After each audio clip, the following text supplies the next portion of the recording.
தம்பி, அண்ணன் தம்பிக்குள்ள 1000 பிரச்சனை இருக்கலாம்ப்பா. ஆனா வீட்டுல நல்லது கெட்டதுன்னு ஒண்ணு நடக்கும் போது 3 பேரும் ஒண்ணு சேர்ந்துருவாங்கன்றத 4 பேருக்கு தெரியப்படுத்த வேணாம். அது நம்ம கடமை இல்ல? சரி, இப்ப நான் என்ன பண்ணணும்? நம்ம பாப்பாவுக்கும் எதிர் வீட்டு பையனுக்கும் பேசி வச்சோம்ல, அந்த கல்யாணத்தை காசு பணம் பார்க்காம நீயே முன்ன நின்னு ஜாம் ஜாம் நடத்திருப்பா. அதான் நம்ம குடும்பத்துக்கும் கௌரவம். உன் மாமனாரான மதிப்பாரு. எனக்கும் என் தம்பிங்களை தப்பா வளர்க்கலன்ற ஒரு பெருமை இருக்கும்பா. தம்பி, இந்த ஒரு விஷயத்துல மட்டும் உன் பொண்டாட்டி பேச்ச கேட்காதப்பா. இது பாருங்க, என் பொண்டாட்டி அடுத்தவங்களை பத்தி என்கிட்ட போட்டு கொடுக்கறவனும் இல்ல, அவ பேச்ச கேட்டுட்டு ஆடுற அளவுக்கு நான் முட்டாளும் கிடையாது. உங்க தகுதிக்கு மீறி நீங்க ஆசைப்பட்டீங்களே, அது தப்புன்னு உங்களை உணர வைக்கிறதுக்காக தான் இந்த கல்யாணத்தை நானே நிறுத்தினேன். முதல்ல நீங்க அதை புரிஞ்சுக்கங்க. ஏன்பா நானா தகுதிக்கு மீறி ஆசைப்பட்டேன்? பின்ன 5 லட்சம் ரூபாயில உங்க பொண்ணு கல்யாணம் பண்ணி வைக்க ஆசைப்படுறது உங்க தகுதிக்கு மீறினது இல்லையா? என்னப்பா இது? என் தம்பி நீ, உனக்கே ஒரு பெரிய ஃபேக்டரி ஓனர் வீட்டுல பொண்ணு எடுத்திருக்கும் போது உன் அண்ணன் என் பொண்ணுக்கு 5 லட்சம் ரூபாய் செலவுல கல்யாணம் பண்ணி வைக்க ஆசைப்படக்கூடாதாப்பா? இது பாருங்க, உங்களை என்னை சேர்த்து வச்சு பேசாதீங்க. உங்க தகுதி வேற, என் தகுதி வேற. உன் தகுதி வேற, என் தகுதி வேறையாப்பா? நிச்சயமா. எனக்கு கல்யாணம் நடக்கும்போது நான் ஒரு கம்பெனியோட ஜெனரல் மேனேஜர். ஆனா இப்ப நீங்க ஒரு சாதாரண தொழிலாளி. மாசம் 3000 ரூபாய் சம்பளம் வாங்குறீங்க. நீங்க உங்க பொண்ணுக்கு 50,000 ரூபாய் 1 லட்சம் ரூபாய் செலவு பண்ணி கல்யாணம் பண்ணி வைக்கணும்னு நினைக்கிறது நியாயம். அதை விட்டு 5 லட்சம் ரூபாய் செலவுல கல்யாணம் பண்ணி வைக்கணும்னு நினைக்கிறது ஆசை இல்ல, பேராசை. அதை முதல்ல தெளிவா தெரிஞ்சுக்கங்க. ஆமாண்டா, வாஸ்தவம் தான். நான் பேராசைக்காரன் தான், தகுதி இல்லாதவன் தான். ஆனா நீ முதலாளி, பெரிய முதலாளி. ஆனா ஒண்ணு மட்டும் ஞாபகம் வச்சுக்க, இந்த முதலாளியை உருவாக்குறது இன்னொரு முதலாளி இல்லடா, காக்கி சட்டை போட்ட இந்த தொழிலாளி தான்டா. தயவு செஞ்சு இன்னொரு இந்த வார்த்தை என்கிட்ட சொல்லாதீங்க. எந்த தொழிலாளியும் ஒரு முதலாளியை உருவாக்க முடியாது. இன்னைக்கு நான் இந்த நிலைமையில இருக்கேன்னா அதுக்கு காரணம் என்னுடைய உழைப்பு, என்னுடைய தனித்திறமை. அதுக்காக நீங்க எனக்கு செலவு பண்ணல, என்ன படிக்க வைக்கல நான் சொல்லல. அந்த அளவுக்கு நான் நன்றி கெட்டவனும் கிடையாது. என்ன நீங்க இது வரைக்கும் எனக்காக ஒரு 50,000 ரூபாய் செலவு பண்ணிருப்பீங்களா? இந்த 1 லட்சம் ரூபாய் இருக்கு. நீங்க எனக்காக செலவு பண்ணதை விட 2 பங்கு பணம் இதுல இருக்கு. இந்த பணத்தை வச்சுக்கிட்டு உங்க பொண்ணு கல்யாணத்தை நடத்துங்க.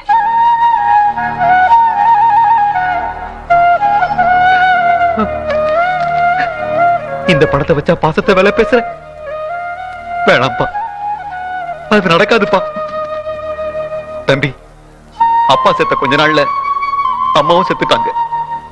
நீங்க 2 பேரும் அண்ணா எங்களுக்கு யாரு இருக்காங்கன்னு ஓடி வந்து காலை பிடிச்சிங்க. தம்பிகளா நான் இருக்கண்டான்னு கட்டி அணைச்ச. எதுக்காக? நீ 1 லட்சம் ரூபாய் கொடுப்ப, அத என் பொண்ணு கல்யாணம் நடத்துவேன்னா? இல்லப்பா, பாசம். ஒரே வயசுல பிறந்தங்கிற பாசம்ப்பா. அத நான் வேலை பேச தயாரா இல்ல. என் பொண்ணு கல்யாணம் நடக்கலாம் பரவாயில்ல, இந்த பணத்தை நீயே வச்சுக்கப்பா, நீயே வச்சுக்க. நான் கொடுத்த பணத்தை வேணான்னு தூக்கி எறிஞ்சிட்டு போறீங்கல்ல? இப்ப சொல்ற நல்லா கேட்டுங்க. என்னுடைய உதவி இல்லாம அவனோட 4 பிள்ளைங்களுக்கு அவனால சாப்பாடு போடவும் முடியாது. உங்களால உங்க பொண்ணுக்கு இந்த ஜென்மத்துல கல்யாணம் பண்ணவும் முடியாது. என்ன சொன்ன? என் பொண்ணுக்கு இந்த ஜென்மத்துல கல்யாணம் நடக்காதா? நிச்சயமா நடக்காது. சவாலா விடுற? சவாலா விடுற? இப்ப சொல்றேன்டா, பேசுற மாப்பிளைக்கு அவன் கேட்ட நகையெல்லாம் போட்டு உன் கண்ணு முன்னாலே கல்யாணத்தை நடத்தி காட்டான்டா. நான் பார்க்க தானே போறேன். என்னடா பார்க்க போறது? அம்மா அப்பா இல்லாத உன்னை அவளுக்கு பெரிய ஆளாக்கும் போது என் பொண்ணுக்கு அப்ப நான் இருக்கேன்டா. அவன் கல்யாணத்தை ஜாம் ஜாம் நடத்தல, நான் தங்கிற சீலடா. இன்னில இருந்து எனக்கு தம்பிங்களே இல்லடா, செத்துட்டானுங்க. ஒண்ணு சொல்றேன், நான் செத்துட்டா என் பணத்து மேல உன் நிழல் கூட வந்து விழக்கூடாது சொல்லிட்டேன். ஏண்டி, உனக்கு என்ன தைரியம் இருந்தா இந்த வீட்டுல இருக்கிற நகை பணம் எல்லாம் எனக்கு தெரியாம எடுத்துட்டு போய் அங்க கொடுத்துட்டு இந்த கல்யாணத்தை நான் தான் முன்னாள் நடத்துறேன்னு என்கிட்டயே சொல்லுவேன். எதுக்கு சும்மா கோவப்படுறீங்க? நான் என்ன வெளியாளுக்கா செய்யறேன்? உங்க அண்ணன் பொண்ணுக்கு தானே செய்யறேன். என்னடி என்னடி பெரிய அண்ணன்? என்னைக்கு நான் அவர் கொடுத்த பணத்தை என் மூஞ்சில விட்டெறிஞ்சிட்டு என்ன பார்த்து என் தம்பி செத்து போயிட்டான்னு சொல்லி என்ன அவமானப்படுத்திட்டு போனாரோ அன்னைக்கு நான் முடிவு பண்ணிட்டேன், எனக்கு அண்ணன் கிடையாதுன்னு. இருங்க இருங்க, யார் உங்களை அவமானப்படுத்தினது? உங்க அண்ணன் உங்களை அவமானப்படுத்தினாரு. பின்ன நானா? நீங்கதான் நீங்கதான் உங்க அண்ணன் அண்ணி செஞ்ச தியாகத்தை மறந்துட்டு அவங்க கிட்டே கணக்கு வழக்கு பாக்குறீங்க. வளர்த்தவங்க கிட்ட கணக்கு பார்த்தா அவங்களுக்கு கோவம் வராதா? இரு இரு, என்ன என்ன தெரியும் உனக்கு? எங்க அண்ணன் என்ன வளர்த்தாருன்னா அது அவரோட கடமை. அதுக்காக என் கையில இருக்கிற காசெல்லாம் சுரண்டான்னு நினைச்சா அது என்கிட்ட நடக்காது. இது பாருங்க, உங்க அண்ணன் உங்களுக்கு செஞ்சது வேணா கடமையா இருக்கலாம். ஆனா எங்க இருந்து வந்த உங்க அண்ணி உங்களை வளர்த்து ஆளாக்குனது இல்லாம அவங்க அம்மா வீட்டுல இருந்து போட்டுட்டு வந்த 30 சவர நகையை வித்து உங்களை படிக்க வச்சாங்களே, அதுக்கு பேர் கடமை இல்லைங்க, தியாகம். அவங்க செஞ்ச தியாகத்துக்கு அவங்க பொண்ணுக்கு கல்யாணம் பண்ணி கொடுத்தா மட்டும் போதாதுங்க, உங்க வாழ்க்கை பூரா அவங்க காலை தொட்டு கும்பிடணும். என்னது? நான் கால் தொட்டு கும்பிடணுமா? என்னடி எனக்கே அட்வைஸ் பண்றியா? என்ன அவமானப்படுத்துற என் அண்ணன் பொண்ணு கல்யாணத்துக்கு இந்த வீட்டுல இருந்து 10 காசு கூட அந்த வீட்டுக்கு போக கூடாது. ஏன்னா இது என் தன்மான பிரச்சனை. உங்களுக்கு மட்டும் தான் தன்மானம் இருக்கணும், எங்களுக்கு எல்லாம் இருக்க கூடாது இல்ல?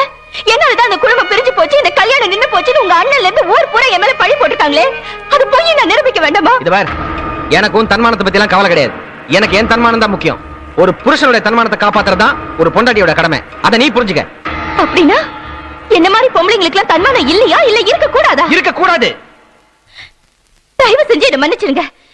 எங்க அப்பா என்ன தன்மானம் இல்லாம வளர்க்கல, நானும் அப்படி வளரல. நீங்க என்ன சொன்னாலும் சரி, என் தன்மானத்துக்காக இந்த கல்யாணத்தை நான் நடத்தியே தீருவேன். என்னடி பணக்காரங்க எதுக்கா அடிக்கிற? கட்ட புருஷன மரியாதை இல்லாம பேச அடிக்காம என்ன பண்ணுவாங்க? எதுப்பா மரியாதை இல்லாதத்தனம்? உன் குடும்பத்துக்கு நல்லது செய்ய நினைக்கிறது மரியாதை இல்லாதத்தனமா? அப்படி உனக்கு ரோஷம் இருந்தா உங்க அண்ணன் பொண்ணு கல்யாணத்தை நீ எடுத்து நடத்தி இருக்கணும். அதை விட்டுட்டு ஏன் பொண்ணை போட்டு அடிக்கிறீங்க? ஏப்பா, உன் பொண்டாட்டி உனக்கு மரியாதை கொடுக்கலன்னு இந்த அளவுக்கு ஆத்திரப்படுறிய, நீ யாருக்காவது மரியாதை கொடுத்திருக்கிய? யாரும் கொடுக்கல. யாரு கொடுத்த? உங்க அண்ணன் நீ கொடுத்தியா இல்ல எனக்கு தான் கொடுத்தியா? அன்னைக்கு நீ வீட்டை விட்டு வந்தப்பவே 1000 பிரச்சனை இருந்தாலும் உங்க அண்ணன் அண்ணியை பார்த்து அந்த பொண்ணு கல்யாணத்தை நடத்தி வைன்னு கிளிப்பிள்ளைக்கு சொல்ற மாதிரி படிச்சு படிச்சு சொன்னேன். கேட்டியா? சரி, உங்க அண்ணன் தான் தன்மானத்தை விட்டு உன்னை வந்து பார்க்க வந்தாருல, அவருக்காக மரியாதை கொடுத்தியா? அவரையும் அவமானப்படுத்தி அனுப்பிச்சிட்டேன். தேவையில்லாம 10 லட்சம் ரூபாய்க்கு கார் வாங்க தெரியுது, 50 லட்சம் ரூபாய்க்கு வீடு வாங்க தெரியுது, ஆனா கூட பிறந்த அண்ணன் பொண்ணு கல்யாணத்தை நடத்தி வைக்கிறதுக்கு கணக்கு பாக்குற. என்ன மனுஷியா நீ? இந்த பாரு, உன்னால என் பொண்ணுக்கு மட்டும் கெட்ட பேர் இல்ல, எனக்கு சேர்ந்து கெட்ட பேரு.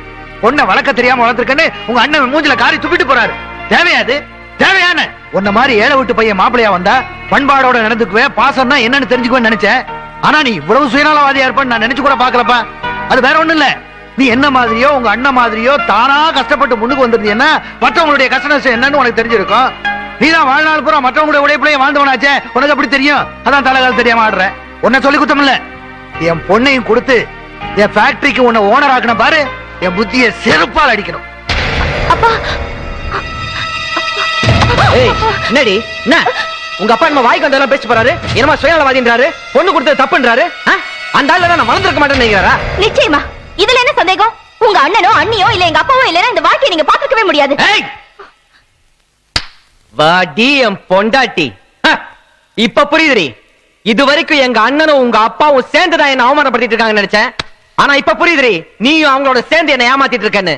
பார், இப்ப சொல்ற நல்லா கேட்டுக்க. இன்னும் கொஞ்ச நாள்ல என்னோட சொந்த முயற்சியில என் உழைப்புல இதே மாதிரி ஒரு ஃபேக்டரியை உருவாக்கி எங்க அண்ணன் முன்னாலேயும் உங்க அப்பா முன்னாலேயும் உன் முன்னாலேயும் நான் யாருன்னு காட்டல, என் பேரு சிவராம இல்லடி.